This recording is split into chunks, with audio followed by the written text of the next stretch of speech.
सुखावसाने इदमेव सारम, दुखावसाने इदमेव ज्ञेयम। आगे कहते हैं देहावसाने इदमेव जाप्यम। और जब देह का अवसान हो, देखिए अगर देह का अवसान हो गया, मृत्यु हो गई, प्राण पंखेरु निकल गया, फिर बोलने की औकात कहां से होगी? फिर तो बोल नहीं सकते, फिर तो पीछे वाले बोलेंगे, तुम क्या बोलोगे? लेकिन जब देह के अवसान हो रहा है, ऐसी स्थिति आ जाए, तब भगवान के नाम का स्मरण करना चाहिए। और मैंने पहले दिन ही कहा था कि भगवान का नाम और प्राण अगर एक साथ निकले तो समझ लेना सबसे श्रेष्ठ मृत्यु यही है। मणिकर्णिका के ऊपर प्रवचन की जिस दिन बात आई और गोवर्धन काका का फोन आया, फिर कहा अमृत भाई से बात करो। फिर अमृत भाई ने फोन लिया और अमृत काका ने मुझसे कहा ये मणिकर्णिका अष्टकम क्या है? तब मैंने उनको दो ही शब्द किए थे, अशोक भाई तमें तो कहू पड़े हमने जे कहलू ये याद आयु મને। मैं એમને કહ્યું કે આ ગંગાની અને કાશીની કથા છે, જો હું એમ કહું કે આ મોતની કથા છે તો કોઈ આવે જ નહીં।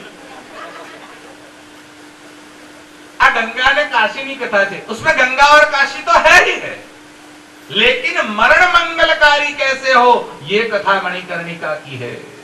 और इसलिए मरण मंगलकारी हो देहावसाने इदमेव जप्यम। देह के अवसान के समय कोई अगर जप करने जैसा है, किसी और का नहीं, केवल परमात्मा का जप करना चाहिए। और आपने अगर जीवन में परमात्मा का नाम लिया है तो ही अंत समय में परमात्मा याद आएगा। अगर जीवन भर नहीं लिया है तो अंत काल में परमात्मा का नाम मुंह से नहीं आ सकता। एक सेठ जी थे, अंतिम समय समीप आ गया। अब अंतिम समय में वो कुछ बोलना चाहते थे और बेहोश हो गए, बोल नहीं सकते। उनके बेटे आ गए, अब उनकी जीभ तो बंद हो गई। अब वो ऐसे ऐसे चक्कर चक्कर आंखें घुमा रहे हैं। अब बेटों ने कहा कुछ कहना चाहते थे, आसपास वाले भी थे, उन्होंने कहा शायद हो सकता है तुम्हारे पिताजी मरते मरते कहीं 2-5 करोड़ रुपए डाल के गए होंगे, तुमको देना चाहते होंगे, शायद कुछ कहना चाहते हैं, कुछ किया जाए। बोले डॉक्टर को बुलाओ। डॉक्टर को बुलाया गया, बोले 2 मिनट मेरे पिताजी बोल सके ऐसी व्यवस्था कर दो। डॉक्टर ने कहा 2 मिनट के लिए शायद व्यवस्था हो सकती है, आप भगवान का स्मरण करें, मैं दवाई करता हूं और शायद 2 मिनट बोल लेंगे, लेकिन आपको 1 लाख रुपए का खर्च करना पड़ेगा। बोले 1 लाख का खर्च तो होगा तो चलेगा, 1 लाख से कोई दिक्कत नहीं है, क्योंकि ये शायद 2-5 करोड़ रुपए कहीं से हमको मिल जाते हो तो लाख में क्या दिक्कत है। लाख रुपए डॉक्टर को दिए, डॉक्टर ने दवाई दी। आधे घंटे के बाद वो जो बुढ़ा था वो बोलने की स्थिति में आया, लेकिन डॉक्टर ने कहा जल्दी करना, ये 2 मिनट से ज्यादा नहीं बचेगा। अब वो अच्छी स्थिति में आया, उसने कहा मुझे कुछ दिख नहीं दे रहा है। बोले दिखने की जरूरत नहीं है, बोलना तो ठीक है, बोलो। अब उसने कहा देखो मेरे सब बेटे कहाँ हैं? तो बड़े बेटे ने कहा मैं यहाँ हूँ। बोले बीच वाला बोले मैं भी यहाँ हूँ। छोटा बोले मैं यहाँ हूँ। पिताजी जल्दी बोलो, ये 1 लाख रुपया खत्म हो रहे हैं। बोले तीनों यहाँ हैं? बोले तीनों यहाँ हैं। भैया मैं मरने वाला हूँ, तुम तीनों बेटों को कुछ कहने। बोले हमको पता है, आगे बोलो। अब उनको तो जल्दी थी, ये 2 मिनट खत्म हो रहे हैं।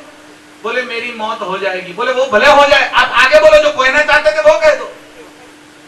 बोले मेरी मौत हो जाए तो तुम सब ये सब सामाजिक रिवाज के अनुसार बाकी सब करवाओगे तो अपना मुंडन भी करवा लेना। बोले हम करवा लेंगे, आप जो कहना चाहते हैं वो कह दो। बोले यही कहना चाहता हूँ कि अगर आपका मुंडन करवाना चाहो तो हमारे गांव में जो मगनलाल करके नाई है उसके पास जाकर ही आप मुंडन करवाना, दूसरे के पास मत करवाना। अब इसने कहा मगनलाल के पास ही क्यों, इसका कोई कारण है क्या? तो बुड्ढे ने कहा हाँ कारण है, वो मगनलाल मेरे पास से 100 रुपया ले गया था, 70 मुझे वापस दे गया, 30 रुपया उसके पास बाकी है। तुम तीनों मुंडन कराओगे तो 10-10 रुपया हो जाएगा।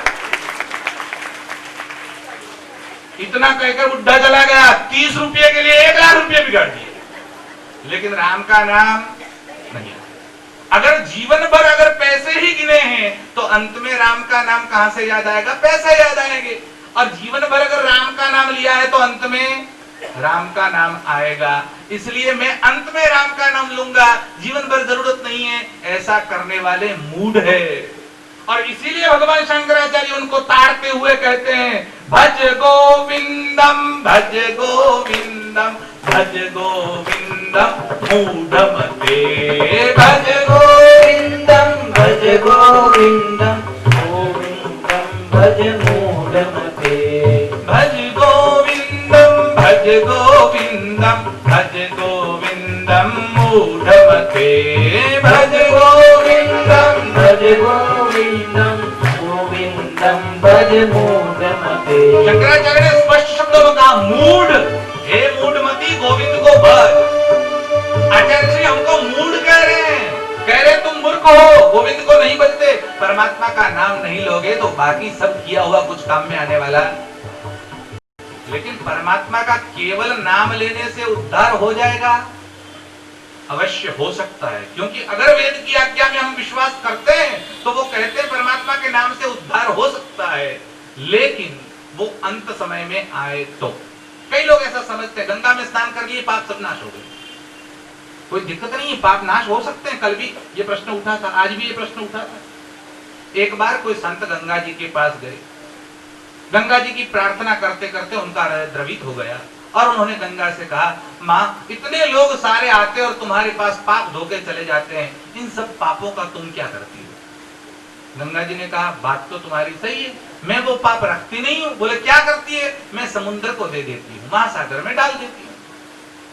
वो संत गए महासागर के पास और महासागर को जाके पूछा, समुद्र देव आप जो गंगा जी आपको ये पाप देती है उसका क्या करते हैं? महासागर ने कहा, मैं भी नहीं रख सकता। बोले तो सूर्य नारायण की गर्मी पड़ती है और भाप होती है, तो उस भाप के अंदर वराड़ कहिए ना गुजराती में, वराड़ में बद्दा पाप ने सूर्य नारायण पास से रोक लिया। अब वो गए सूर्य नारायण के पास, सूर्य नारायण से पूछा, ये गंगा जी का पाप समुद्र के द्वारा आपके पास आता है? बोले हाँ आता है।